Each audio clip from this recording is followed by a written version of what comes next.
দূরে সে পাশে বসে, পায়ে পায়ে কখনো চলে যায় দূর।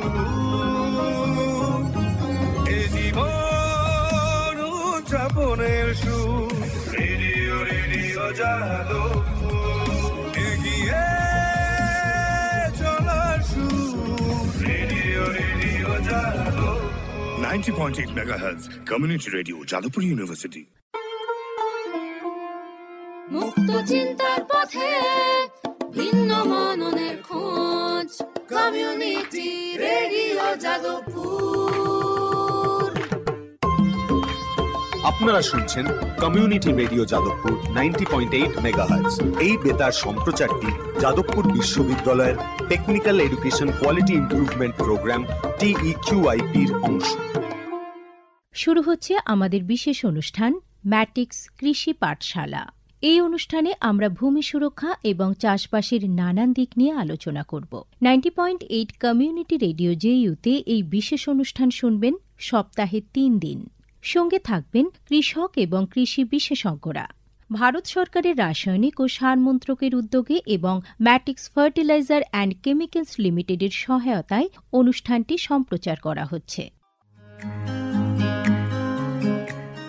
ভারতের যে সার কোম্পানিগুলি সবচেয়ে দ্রুত গতিতে বৃদ্ধি পাচ্ছে, ম্যাটিক্স ফার্টিলাইজার্স অ্যান্ড কেমিক্যালস লিমিটেড তার মধ্যে অন্যতম। পশ্চিমবঙ্গের পানাগড়ে অবস্থিত তাদের কারখানায় বছরে 12.5 লক্ষ টনের ওপর ইউরিয়া সার উৎপাদন হয়। ভারত সরকারের গ্রিনফিল্ড প্রজেক্ট হিসেবে স্বীকৃত এই কারখানায় তৈরি হয় ডক্টর ফসল। ইতিমধ্যেই যা পূর্ব ভারতের সর্বাধিক বিক্রিত ইউরিয়া সার হয়ে উঠেছে। কৃষি উন্নয়ন ও ভূমি সুরক্ষা, ক্ষুধা, অপুষ্টি ও দারিদ্র্য দূরীকরণ, গ্রামীণ এলাকা ও বস্তি উন্নয়ন, লিঙ্গ সাম্য, পরিবেশ, স্বাস্থ্য, শিক্ষা ইত্যাদি নানান বিষয়ের উপর জোর দেয় ম্যাটিক্সের CSR প্রকল্পগুলি।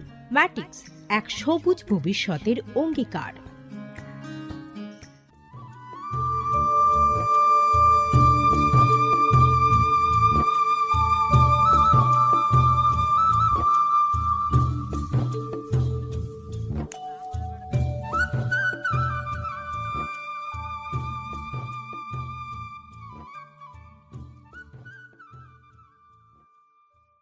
আজকে আমাদের আলোচনার বিষয় ধান পরবর্তী জমিতে অন্যান্য ফসল চাষের জন্য মাটির স্বাস্থ্য রক্ষার বিভিন্ন উপায়। আর এ বিষয়ে আলোচনা করার জন্য স্টুডিওতে উপস্থিত আছেন শস্য শ্যামলা কৃষি বিজ্ঞান কেন্দ্রের কার্যকরী সহায়ক ডক্টর মণিদীপ্ত সাহা। নমস্কার। নমস্কার। আমরা সবাই তো এটা জানি যে চাষবাস কোনোভাবেই মাটি ছাড়া সম্পূর্ণ হয় না। তাই আপনার কাছে প্রথমেই যেটা জানতে চাইব তা হলো যে কৃষিক্ষেত্রে মাটির যে মূল ভূমিকা সেগুলো কি কি এবং মাটিকে সুস্থ রাখাটাও কতটা জরুরি? হ্যাঁ, সবাই জানি ভারতবর্ষ আমাদের কৃষি প্রধান দেশ এবং এখানে কৃষিকাজ একটি গুরুত্বপূর্ণ বিষয়, সেটা সভ্যতা বা আমাদের জীবনযাত্রার সাথে অঙ্গাঙ্গিনভাবে জড়িত। আর এই কৃষির ক্ষেত্রে আমরা সবথেকে বেশি যেটা জোর দিই সেটা হলো যে সেই ফসল বা সেই ফসলের বীজ বা সেই ফসল কিভাবে চাষ করা হবে। সেই ক্ষেত্রে আমরা বিভিন্ন ধরনের উপকরণ ব্যবহার করি, তার পেছনে খরচ করি, কিন্তু আমরা যেটা গুরুত্ব দিই না সেটা হলো মাটি। কারণ এই চাষটা সম্পূর্ণ মাটি নির্ভর। তো সেই ক্ষেত্রে যে মাটিতে আমরা চাষ করছি সেই মাটির উর্বরতা শক্তি কেমন বা সেই মাটিটি আদৌ চাষযোগ্য কিনা সেটা জানাটা আমাদের খুব প্রয়োজন।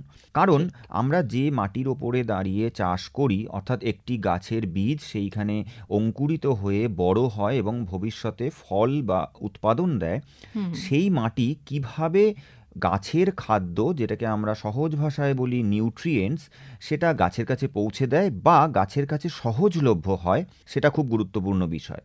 এর সাথে সাথে এই মাটিটাতে এই খাদ্যগুলোকে গাছের কাছে পৌঁছে দেবার জন্য বা গাছের কাছে গ্রহণযোগ্য করবার জন্য সেখানে উপস্থিত মাটির মধ্যে প্রচুর যে উপকারী জীবাণু যারা রয়েছে তাদের জন্য বেঁচে থাকার যে একটা ফেভারেবল বা খুব বাঁচার উপযোগ্য একটা পরিবেশ তৈরি করবে, সেটা কিন্তু সেই বিষয়ে মাটি কিন্তু খুব গুরুত্বপূর্ণ একটা ভূমিকা পালন করে।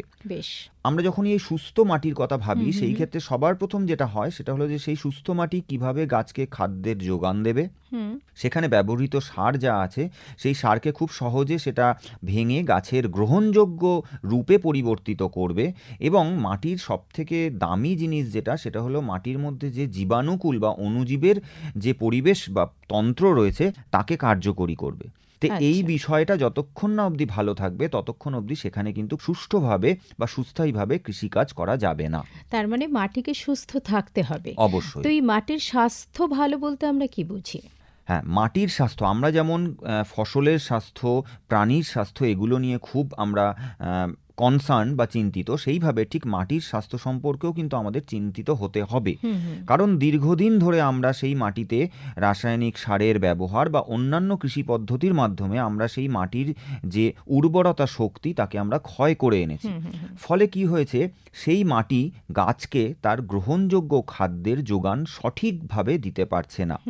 আমরা প্রচুর পরিমাণে সার ব্যবহার অবশ্যই করছি, কিন্তু সেই সার কার্যকরীভাবে গাছের কাছে খাদ্য হিসেবে পৌঁছে যাচ্ছে না। এবং সাথে সাথে মাটির যে বিভিন্ন ভৌত, রাসায়নিক এবং জৈবিক ধর্মগুলো রয়েছে, যে ধর্মগুলোর উপযুক্ত কার্যকারিতার জন্য গাছ মাটি থেকে খাদ্য গ্রহণ করতে পারে, সেই ধরনের ধর্মগুলো কিন্তু ধীরে ধীরে ক্ষয়প্রাপ্ত হয়েছে বা নষ্ট হয়ে গেছে। ফলে কি হয়েছে, আমরা যে পরিমাণ সার ব্যবহার করছি সেটা কার্যকরীভাবে ব্যবহৃত হচ্ছে না, গাছ পুরোপুরি পাচ্ছে না, ফলে আমাদের ফসলের উৎপাদন কমে আসছে, চাষের খরচ বেড়ে যাচ্ছে। তো খুব সহজ ভাষায় মাটির স্বাস্থ্য বলতে যেটা বোঝায় যে মাটি সুষ্ঠুভাবে খাদ্য গাছের কাছে পৌঁছে দিতে পারছে কিনা এবং তার নিজস্ব কোনো রকম রোগ বা সমস্যা আছে কিনা। এই রোগ সমস্যা নেই মানেই সেই মাটিটি সুস্বাস্থ্যে আছে। তো মাটির স্বাস্থ্যটা যে খারাপ হয় সেটার একটা মূল কারণ আপনি বলছিলেন যে রাসায়নিক সারের ব্যবহার। অবশ্যই। তো আর কি কোনো কারণ আছে? হ্যাঁ, অবশ্যই। মাটিতে আমরা যখন কৃষিকাজ করছি, এই করবার যা যা পদ্ধতি বা যা যা উপকরণ আছে সেইগুলো যদি সঠিকভাবে ব্যবহৃত না হয় তাহলেই কিন্তু সেটার মাটির স্বাস্থ্যের অবক্ষয় ডেকে আনবে। সেক্ষেত্রে আমরা যেটা সবথেকে বেশি যে জিনিসটা নিয়ে চিন্তিত সেটা হলো রাসায়নিক সারের ব্যবহার। সবুজ বিপ্লবের পরে আমরা অত্যাধিক পরিমাণে এবং অপরিমিতভাবে রাসায়নিক সারের ব্যবহার করেছি, যার ফলে কি হয়েছে, মাটির যে বিভিন্ন গুণাগুণ, বিশেষত তার জৈবিক গুণাগুণ, সেগুলো একেবারে নষ্ট হয়ে গেছে। ঠিক। এর সাথে সাথে আমরা মাটিতে কর্ষণ বা টিলেজ বা আমরা সহজ ভাষায় যেটাকে বলি লাঙল বা ট্রাক্টর চালানো, এটা এত অত্যাধিক পরিমাণে করেছি যে মাটির ভৌত অবস্থা যেটা, সেই অবস্থা বা স্ট্রাকচার সেটাকে নষ্ট করে ফেলেছে। আর এই ভৌত অবস্থা যখনই নষ্ট হয়ে যায়, লাঙলটাও যদি অতিরিক্ত দেওয়া হয় তাহলেও মাটির স্বাস্থ্য অবশ্যই আমরা যদি অতিরিক্ত লাঙল জমিতে চালাই তাহলে মাটির যে স্ট্রাকচার বা গঠন সেটা নষ্ট হয়ে যায়। আর এই গঠনের ওপরে, যে কোনো জিনিসেরই গঠনের ওপর তার ভবিষ্যৎ দাঁড়িয়ে থাকে। তো সেইভাবে মাটির গঠনও যদি নষ্ট হয়ে যায় তাহলে মাটির যে গুণাগুণগুলো নষ্ট হতে থাকে। এর সাথে সাথে আমরা অনেক পরিমাণে চাষবাস করেছি, আমরা জমিকে ফাঁকা রেখে দিয়েছি, জমিতে আমরা জৈব পদার্থের ব্যবহার কমিয়ে দিয়েছি, আমরা কোনো রকম মাটি পরীক্ষা না করেই সেই মাটিতে আমরা নির্বিচারে বা অপরিমিতভাবে অন্যান্য উপাচার ব্যবহার করেছি। এই সামগ্রিকভাবে সব কিছু কিন্তু আমাদের মাটির স্বাস্থ্যের যে অবনতি আজকে, তার পেছনে কিন্তু একটা গুরুত্বপূর্ণ কারণ হিসাবে দাঁড়িয়ে রয়েছে। তো এই সময়ের কথা যদি আমরা বলি, এখন যে সময়টা সেখানে জমি থেকে ধান উঠে গেছে বা কোথাও উঠছে আর কি, এরকম একটা সময়ে তো চাষি মনে করছেন যে এরপরে আরও কিছু অন্যান্য ফসল তিনি চাষ করবেন এবং মাটিটাকে একদম স্বাস্থ্যবান রাখবেন আর কি। তাহলে তিনি প্রাথমিকভাবে কি কি করতে পারেন মাটির স্বাস্থ্য ভালো রাখতে গেলে? অবশ্যই এটা খুব গুরুত্বপূর্ণ একটা বিষয় যে চাষি, আমাদের দক্ষিণ 24 পরগনা জেলা বা আমাদের এই রাজ্যের মূল ফসল হিসাবে ধান, এবং সেটা এখন এই মুহূর্তে প্রায় ধান উঠে গেছে এবং জমি ফাঁকা পড়ে আছে। এই সময়টা কিন্তু মাটির স্বাস্থ্যটাকে আবার পুনরায় ফিরিয়ে আনার কিন্তু একটা খুব ভালো সময়। কারণ সাধারণত চাষিরা ধান চাষ করবার পর যেটি করে থাকেন, তারা সেই জমিটাকে বিভিন্ন কারণে ফেলে রাখেন খোলা। যেহেতু আমাদের দক্ষিণ 24 পরগনা জেলার বিভিন্ন মাটির সমস্যা আছে এবং সাথে সাথে জলের সমস্যা আছে, ফলে এটা খুব স্বাভাবিক একটা ঘটনা যে জমি খালি জমি পড়ে থাকে। তাহলে এই জমিটাকে আমি যদি এরমভাবে বছরের পর বছর ব্যবহার করি তাহলে কিন্তু আমাদের সেই জমির স্বাস্থ্য ধীরে ধীরে আরও খারাপ হবে। সেই ক্ষেত্রে আমাদের এই জমিটার স্বাস্থ্যটাকে ঠিক রাখাটা এই মুহূর্তের একটা খুব গুরুত্বপূর্ণ করণীয় কাজ। তাহলে একজন চাষি যদি চান তার ধান পরবর্তী জমিতে তিনি কি কি করবেন, প্রথমেই তাকে যেটা মাথায় রাখতে হবে, যেহেতু আমাদের এটা উপকূলবর্তী অঞ্চল, এখানে জমিকে কোনোভাবেই ফেলে রাখা যাবে না। কারণ যখনই আমরা একটা জমিকে খালি ফেলে রেখে দিই, সেই জমি থেকে ক্রমাগত পরিবেশের তাপমাত্রার জন্য, সূর্যালোকের জন্য জল ওখান থেকে বাষ্পীভূত হয়ে বেরিয়ে যায় এবং সাথে সাথে কি হয়, সেই জমিতে প্রচুর পরিমাণ লবণের আধিক্য বেড়ে যায়, অর্থাৎ লবণাক্ততা বেড়ে যায়, যেটাকে আমরা নোনা স্বাভাবিকভাবে বলে থাকি। তাহলে আমাকে জমি কোনোভাবেই ফেলে রাখা যাবে না। আমরা যতটা সম্ভব কম কর্ষণ বা জিরো টিলেজ পদ্ধতি যেগুলো প্রযুক্তি রয়েছে সেই পদ্ধতিতে আমাদের চাষ করতে হবে। হ্যাঁ, জিরো টিলেজ পদ্ধতির সম্পর্কে শ্রোতা বন্ধুরা আমরা আলোচনা করেছি, আপনারা নিশ্চয়ই শুনেছেন সে পর্ব। আরেকটা গুরুত্বপূর্ণ বিষয়, যেহেতু আমাদের এই দক্ষিণ চব্বিশ পরগনা জেলা নোনা জায়গার জমি, তো সেইখানে মালচিং বা আচ্ছাদন পদ্ধতি কিন্তু মাটির স্বাস্থ্যের একটা গুরুত্বপূর্ণ ধাপ, যেটা মাটির সুস্বাস্থ্য রাখবার আমরা বলতে পারি একটা অব্যর্থ ওষুধ। এর সাথে সাথে কিছু পদ্ধতি রয়েছে বা প্রযুক্তি রয়েছে যেগুলোকে আমরা বলি গ্রিন ম্যানিউরিং বা সবুজ সার, ব্রাউন ম্যানিউরিং বা বাদামি সার। সেই অর্থাৎ আমরা বিভিন্ন ধরনের শিম্বজাতীয় গোত্রের ফসল চাষ করে সেগুলো জমিতে মিশিয়ে দেব, যার ফলে সেই জমিতে জৈব পদার্থ এবং নাইট্রোজেন প্রচুর পরিমাণে বেড়ে যাবে। আচ্ছা। আর সাথে সাথে কিছু বায়ো ইনপুটস বা জৈব পদার্থের উপাচার আমরা যোগ করব। আমরা আজকের দিনে শুনতে পাচ্ছি যে প্রাকৃতিক কৃষিতে বিভিন্ন ধরনের জৈব উপাচার, যেমন পঞ্চগব্য, শস্যগব্য, জীবামৃত ইত্যাদি আমরা যদি ব্যবহার করি তাহলে কিন্তু সেই জমিতে আবার উর্বরতা আগের মতো ফেরত আসবে। এবং মাটি পরীক্ষা, এই মাটি পরীক্ষাটা যদি আমরা আগে থেকে করে রাখতে পারি তাহলে এই যে পদ্ধতি বা প্রযুক্তির কথাগুলো আমি বললাম, এই প্রযুক্তিগুলো কিন্তু খুব সহজেই আমরা সেখানে অন্তর্ভুক্ত করতে পারবো বা করতে পারবো। এবং সাথে সাথে কি হবে, সেই ধান পরবর্তী জমিটায় যে ফসলই চাষ করা হোক না কেন সেই ফসলটা আগের থেকে অনেক বেশি স্বাস্থ্যবান হবে এবং সেখানে কিন্তু আরও উৎপাদন আগের থেকে বেড়ে যাবে। এই গ্রিন ম্যানিউরিং বা ব্রাউন ম্যানিউরিংয়ের ক্ষেত্রে আমি কৃষকদের ক্ষেত্রে বলবো যে তারা বিভিন্ন ধরনের ফসল যেমন বরবটি, মটর, মুগ এবং অন্যান্য আরও কিছু ডাল শস্য আছে সেগুলো যেন তারা চাষ করেন, কারণ মাটি জমিটা যদি ফাঁকা ফেলে রাখেন তাহলে সেই জমির কিন্তু উর্বরতা শক্তি নষ্ট হবে। আর এই যে ছোট ছোট বলছেন বরবটি, মটর, মুগ, এই চাষগুলো করলে এগুলো তো লাভবান। অবশ্যই কৃষকদের ক্ষেত্রে একটা জিনিস হয়, তারা অনেক সময় বলেন যে মাটির জলের সমস্যা বা নোনার সমস্যা, এই জন্য আমরা এই ফসলের কোনো উৎপাদন তুলে আনতে পারি না। কিন্তু আমাদেরকে একটু অন্যভাবে যদি আমরা ভাবি, আমরা তুলে আনতে পারি না বলে যদি মাটিটাকে খালি ফেলে রেখে দিই এই পুরো গ্রীষ্মকাল বা এই সময়টায়, তাহলে আমার মাটির যে স্বাস্থ্যের অবনতি ঘটবে সেটা কিন্তু আমার পরবর্তী ফসলে প্রচুর ক্ষতি ডেকে আনবে।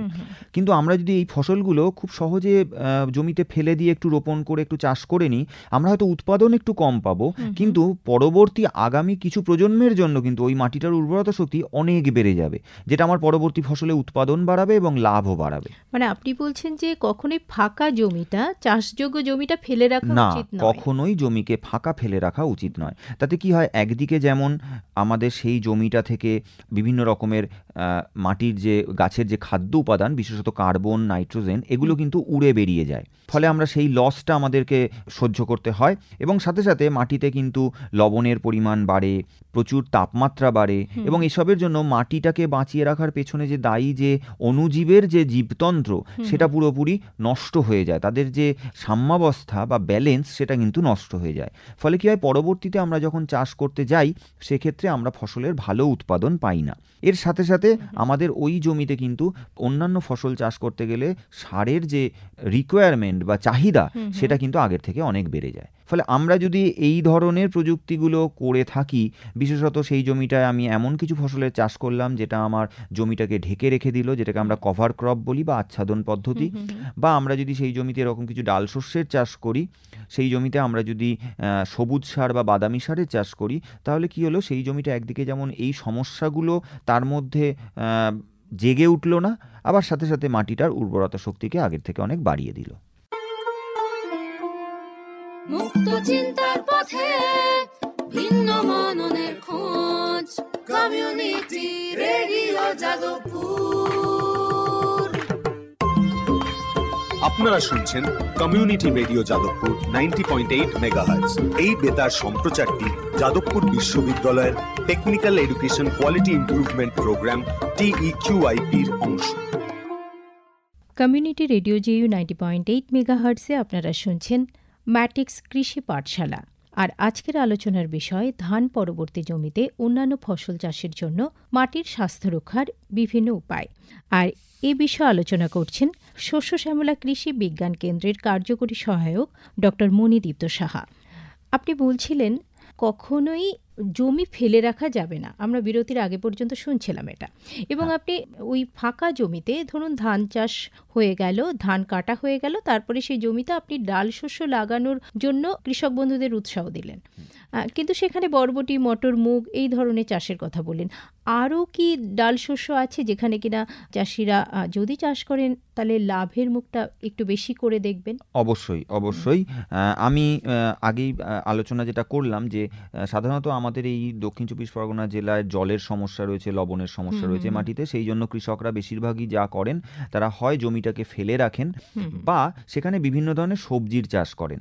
কিন্তু আমি কৃষকদের এই পরামর্শটা দেব তাদের মাটির স্বাস্থ্য রক্ষার প্রেক্ষিতে, যে তারা যদি সেখানে সবজি চাষের বদলে ডাল শস্য চাষ করেন তাহলে কিন্তু অনেকগুলো লাভ তারা পাবেন।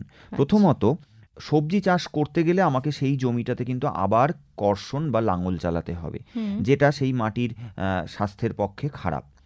অথচ আমরা যদি ডাল শস্য চাষ করি তাহলে ধান পরবর্তী জমিতে যেভাবে নাড়া বা খড়টা পড়ে থাকে সেই অবস্থাতেই আমরা যদি ছড়িয়ে দিই, যেটা সাধারণত কৃষকদের ভাষায় পয়রা চাষ বলা হয়ে থাকে, সেখানে আমরা ডাল শস্যটাকে ছড়িয়ে দিলে সেটা খুব সহজেই বড় হয়ে উঠবে।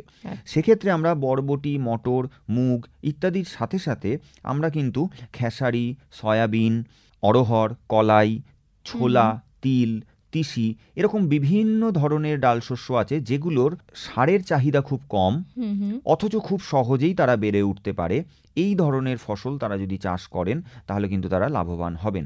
এই ক্ষেত্রে আমি আরেকটা জিনিস বলি যে অনেক সময় লবণের সমস্যার জন্য কিন্তু তারা এই ধরনের ফসলের ক্ষেত্রে সেরকম স্বাস্থ্যবান গাছ পান না বা ফসলের উৎপাদনটা ভালো হয় না।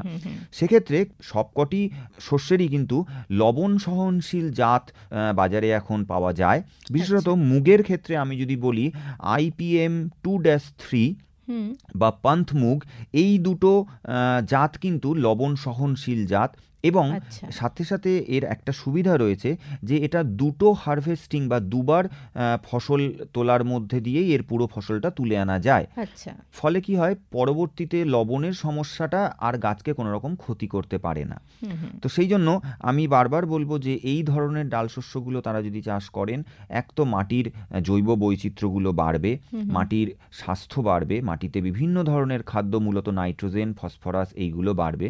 তো এইগুলো চাষ করলে তারা যেমন একদিকে ফসলটা তুলে আনতে পারলেন কিছুটা, সাথে সাথে মাটির যে স্বাস্থ্যের উন্নতি ঘটলো সেটা এর পরবর্তী যে ফসলই তারা করুক না কেন, সেটা ধান হতে পারে বা অন্যান্য সবজি হতে পারে, সেইখানে কিন্তু এর প্রভাব থাকবে। ফলে তার সারের চাহিদাও অনেক কমে যাবে এবং ফসলের উৎপাদন আগের থেকে অনেক বেড়ে যাবে। তার মানে একটা উদাহরণ দিলেন যে লবণ সহনশীল জাত বলতে মুগের কথা বললেন, কিন্তু এরকম লবণ সহনশীল আরও কি বিভিন্ন যে ডাল শস্য রয়েছে সেগুলোর ক্ষেত্রেও হতে পারে? হ্যাঁ, আছে এবং সেইগুলো সাফল্যের সাথে কৃষকরা সেগুলো চাষ করছেন। এবং বিশেষত নোনা জায়গা, যে জায়গায় খুব বেশি নোনার আধিক্য দেখা দেয় বা চাষের জলটাও নোনা, সেই জায়গায় আমরা যদি এই ধরনের ফসলগুলোকে চাষ করি তাহলে কিন্তু আমরা আগের থেকে অনেকটা বেশি লাভবান হব। আচ্ছা, এই লবণ সহনশীল জাত কি ধানের ক্ষেত্রে হয়? অবশ্যই, ধানের ক্ষেত্রেও বেশ কিছু লবণ সহনশীল জাত রয়েছে যারা ভালোভাবে উৎপাদন দিতে পারে লবণ আধিক্যের জায়গায়। তো পরিচর্যা কিভাবে করা যায়? হ্যাঁ, এগুলোর পরিচর্যা করবার ক্ষেত্রে আমাকে 2-3টে ধাপ একটু মাথায় রাখতে হবে। প্রথমত, আমরা যে ডালের বীজটা ফেলছি সেই ডালের বীজটাকে বীজ শোধন করে নিয়ে ফেলতে হবে। সেই বীজ শোধনের জন্য আমরা রাসায়নিকের থেকে আমরা বেশি নির্ভর করব জৈবিক পদ্ধতি। আমরা ট্রাইকোডার্মা ভিরিডি দিয়ে সেই বীজটাকে শোধন করে নিয়ে আমরা বীজটাকে জমিতে বপন করব বা ছড়িয়ে ছিটিয়ে ফেলব। এরপরে আমরা এর সাথে সাথে রাইজোবিয়াম নামে একটি জীবাণুসার রয়েছে, সেই জীবাণুসার অবশ্যই কিন্তু আমরা ডাল চাষের সময় ব্যবহার করব, কারণ কৃষকরা কিন্তু এই ধরনের জীবাণুসার ব্যবহার করতে কম আগ্রহী হন। এর একটাই কারণ, তারা এই সম্পর্কে সচেতন নন। কিন্তু ডাল চাষ করতে গেলে এই রাইজোবিয়াম জীবাণুসার দিয়ে যদি চাষ না করি আমরা কিন্তু ভালো ফলন পাবো না। এই দুটো ধাপ যেমন অবশ্যই করতে হবে, সাথে সাথে আমাকে একটু খেয়াল রাখতে হবে সময়ে সময়ে সেচ আমাকে প্রয়োজন মতো দিতে হবে। অত্যাধিক সারের ব্যবহার আমরা করব না। আমরা বিভিন্ন ধরনের জৈবিক কীটনাশক পদ্ধতি যেগুলো রয়েছে, যেমন হলুদ ফাঁদ বা হলুদ আঠালো ফাঁদ বা yellow trap, blue trap, hormone বা ফেরোমোনের যে ট্র্যাপ ইত্যাদি ধরনের ট্র্যাপগুলো আমরা ব্যবহার করব। তাহলে এই ধরনের খুব সামান্য কিছু পরিচর্যা আমরা যদি নিতে পারি তাহলে কিন্তু সেই জমি থেকে আমরা ডাল শস্যের একটা ভালো উৎপাদন পেয়ে যাব এবং সাথে সাথে এটা আমার মাটির যে স্বাস্থ্য সেটাকেও রক্ষা করবে। তার মানে এটা কিন্তু পরিষ্কার যে মাটির স্বাস্থ্য কেমন বা মাটিটা কোন ধরনের সেটা জানার জন্য মানে পরীক্ষাটা অবশ্যই করতে হবে, তাই তো? পরীক্ষা না করে আমরা তো এটা জানতে পারবো না। এই ক্ষেত্রে আমি 2-3টে কথা বলি কৃষকদের ক্ষেত্রে। সেটা হলো, আমরা যে কোনো চাষই করি না কেন, গাছ আমরা যখন চাষ করি সেক্ষেত্রে আমরা যে ফসলটি চাষ করছি তারও কিন্তু স্বাস্থ্যের বা বীজের স্বাস্থ্যের দিকে নজর রাখি। সেভাবে মাটির স্বাস্থ্য বা মাটির মধ্যে কোনো রোগ সমস্যা আছে কিনা সেটা কিন্তু আমাদের জানাটা খুব প্রয়োজন। আমরা নোনা সমস্যা নিয়ে খুব চিন্তিত, কিন্তু মাটির নোনার সাথে সাথে মাটির অম্লত্ব খারত্বের রোগ বা মাটিতে খাদ্য উপাদানের ঘাটতির রোগ, এই রোগগুলো কিন্তু গাছের স্বাস্থ্যের ক্ষেত্রে কিন্তু খুব বাধাপ্রাপ্ত একটা অবস্থা তৈরি করে। ফলে আমরা যদি মাটি পরীক্ষা করে আগে থেকে জেনে না নিই যে সেই মাটিতে অম্ল রোগ বা নোনা রোগ আছে কিনা, তাহলে কিন্তু গাছ বিভিন্ন খাদ্যের ঘাটতির সমস্যায় ভুগবে। যেমন মাটিতে যদি অম্লত্ব খারত্ব থাকে তাহলে কিন্তু গাছ ফসফরাস খাবার যেমন পায় না, বা কৃষক যখন superphosphate, single superphosphate সার হিসাবে ব্যবহার করে সেই সারটা কিন্তু গাছের কাছে পৌঁছায় না। তাহলে সেই ক্ষেত্রে আমাদের মাটির আমি যদি পরীক্ষা করে আগে জেনে নিই যে আমার মাটিতে কী কী সমস্যা আছে এবং পরামর্শ মতো সেই সমস্যাগুলোকে আগে দূর করে নিই, তাহলে আমরা খুব সহজেই কিন্তু কম সারে খুব ভালোভাবে চাষ করতে পারবো এবং সেক্ষেত্রে আমাদের গাছের স্বাস্থ্যও ভালো থাকবে এবং উৎপাদন আগের থেকে বাড়বে। সেই জন্য ধান পরবর্তী জমি থেকে আমরা মাটি সংগ্রহ করে নিয়ে আমরা কিন্তু মাটি পরীক্ষা করে নিয়ে যদি পরবর্তী চাষগুলো করি তাহলে কিন্তু আমরা আগের থেকে অনেক বেশি লাভবান হব। এই যে বলছেন যে মাটি পরীক্ষার কথা, সেটা কি ডাল শস্য চাষগুলো করার আগেও মাটি পরীক্ষা করে নিতে হবে? হ্যাঁ, আমাদের মাটি পরীক্ষার ক্ষেত্রে আমাদের যে জিনিসটায় বিশেষভাবে নজর দেওয়া প্রয়োজন যে আমি কোন সময়ে মাটি সংগ্রহ করব। ধান পরবর্তী জমি হচ্ছে যে কোনো কৃষি জমির মাটি সংগ্রহের উপযুক্ত সময়। আচ্ছা। কারণ এই ধান পরবর্তী জমি মানে হচ্ছে আমরা বহুদিন আগে সার ব্যবহার করেছি, সেই সারের অবশিষ্ট আর কিছুই নেই, মাটি তার প্রকৃত অবস্থায় বসে আছে। অর্থাৎ এই সময় আমি যদি মাটি সংগ্রহ করে নিই তাহলে সেই মাটি দিয়ে আমি যদি মাটি পরীক্ষা করে আমি যদি তার ফলাফল জানতে পারি তাহলে সেখান থেকে আমি খুব সহজভাবে এবং কার্যকরীভাবে আমি পরামর্শ পেতে পারবো। অর্থাৎ আমি ধান পরবর্তী জমি থেকে মাটি সংগ্রহ করে নিয়ে আমি মাটি পরীক্ষা করে নিলাম এবং পরামর্শ মতো আমি যে ডাল শস্য চাষ বা তার পরবর্তী যা যা চাষ কৃষক করতে চান সেই চাষগুলো তারা ভালোভাবে করতে পারবেন। আচ্ছা, সেই চাষগুলো করার পরে কি আবার মাটি পরীক্ষা করতে হবে? না, কৃষক যদি সঠিকভাবে সঠিক সময়ে মাটি পরীক্ষার জন্য মাটি সংগ্রহ করে থাকেন এবং কৃষি বিশেষজ্ঞের পরামর্শ মতো ওই মাটি পরীক্ষার যে ফলাফল, যেটাকে আমরা সয়েল হেলথ কার্ড বলে থাকি, সেই সয়েল হেলথ কার্ডে যা যা পরামর্শ দেওয়া রয়েছে সেই পরামর্শ মতো সে যদি তার পরবর্তী চাষগুলো করে থাকেন তাহলে আগামী 3 বছরের জন্য কিন্তু তার মাটি পরীক্ষা না করলেও চলবে। আচ্ছা। তবে এক্ষেত্রে আমি বলি, যেহেতু কৃষকদের একটু আগ্রহ কম মাটি পরীক্ষার বিষয়ে, সেই ক্ষেত্রে কিছু বছর তারা যদি প্রতি বছর একবার করে মাটি পরীক্ষা করে নেন তাহলে কিছু বছরের মধ্যে তার মাটির স্বাস্থ্যের উন্নতি ঘটবে। তারপরে তারা 3 বছর বাদে বাদে মাটি পরীক্ষা করলেও সেটা কার্যকরী হবে। তবে সেক্ষেত্রে যেটা খুব গুরুত্বপূর্ণ, কৃষি বিশেষজ্ঞের যা যা পরামর্শ দেওয়া রয়েছে সেটা সার ব্যবহার হতে পারে বা অন্যান্য বিষয়, সেগুলো কিন্তু সঠিকভাবে মেনে চলতে হবে। ঠিক, কৃষক বন্ধুরা নিশ্চয়ই জানেন, তবু একবার যদি বলে দেন যে মাটি পরীক্ষাটা তারা কোথায় করবেন? হ্যাঁ, সাধারণত মাটি পরীক্ষার সেইভাবে সব জায়গায় সুবিধা থাকে না, তবে প্রতি কৃষকের তার নির্দিষ্ট জেলার কৃষি বিজ্ঞান কেন্দ্রে মাটি পরীক্ষার সুযোগ সুবিধা থাকে বা সরকারি স্তরেও সেই সুযোগ সুবিধা থাকে, সেখান থেকে তারা করতে পারেন। দক্ষিণ 24 পরগনা জেলার জন্য আমি বিশেষভাবে বলবো, দক্ষিণ 24 পরগনা জেলার যে কৃষি বিজ্ঞান কেন্দ্র শস্য শ্যামলা কৃষি বিজ্ঞান কেন্দ্র, সেখানে একটি বিশাল মাটি পরীক্ষা কেন্দ্র রয়েছে, সেখানে তারা মাটি পরীক্ষা করতে পারেন, খুব সামান্য খরচে তারা সেখান থেকে করতে পারেন। তবে সেই মাটি পরীক্ষা করতে গেলে কৃষকের যেটি দায়িত্ব সেটা হলো মাটি সঠিকভাবে সংগ্রহ করা, সঠিক সময়ে সংগ্রহ করা, সঠিক পদ্ধতি মেনে মাটি সংগ্রহ করে সেই মাটিটিকে তৈরি করে তা কৃষি বিজ্ঞান কেন্দ্রের পরীক্ষাগারে জমা দিলে সেখান থেকে তারা মাটি পরীক্ষার ফলাফল এবং সাথে সাথে ফসল চাষের জন্য তারা কিন্তু পরামর্শ পেয়ে থাকবেন। এক্ষেত্রে মাটি পরীক্ষা করবার জন্য মাটি সংগ্রহ ধান পরবর্তী জমি থেকে, জমির বিভিন্ন জায়গা থেকে র্যান্ডামলি বা বিক্ষিপ্তভাবে 6 ইঞ্চি গভীরতার মাটি সংগ্রহ করতে হবে। সেই মাটিটিকে নিয়ে ছাওয়ায় শুকনো করে গুঁড়ো করে তারপর 250 গ্রাম মতো মাটির নমুনা তৈরি করতে হবে। সেই নমুনাটিকে একটি প্লাস্টিক প্যাকেটের মধ্যে ভরতে হবে এবং একটি কাগজে সেই কৃষকের নাম, ঠিকানা, ফোন নম্বর এবং কী চাষ তিনি করতে চান সেই তথ্য সেই কাগজটিতে লিখে সেই কাগজটিকে আরেকটি প্লাস্টিক প্যাকেটের মধ্যে ভরতে হবে। এবার এই দুটি প্যাকেটকে হয় একসাথে অথবা কাগজের প্লাস্টিকটিকে মাটির প্যাকেটের মধ্যে ভরে সেটা কৃষি বিজ্ঞান কেন্দ্রের পরীক্ষাগারে অথবা যেখানে তিনি করতে চান সেই পরীক্ষাগারে জমা দিতে হবে। এরপর সেইখান থেকে মাটি পরীক্ষার রিপোর্ট বা ফলাফল এবং পরামর্শ তিনি যখন পাবেন, সেই পরামর্শ অনুসারে তিনি যা যা প্রযুক্তির কথা, সার ব্যবহারের কথা বলা আছে সেইভাবে তিনি যদি করে থাকেন তাহলে অবশ্যই তিনি তার মাটির স্বাস্থ্যকে আরও বেশি উন্নত করতে পারবেন এবং পরবর্তীতে তার কৃষি খরচ কমবে এবং আগের থেকে উৎপাদন অনেক বেশি বাড়বে। একদমই।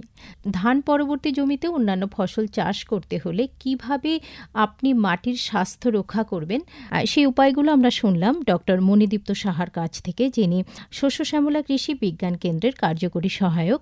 অনেক ধন্যবাদ আপনাকে। ধন্যবাদ।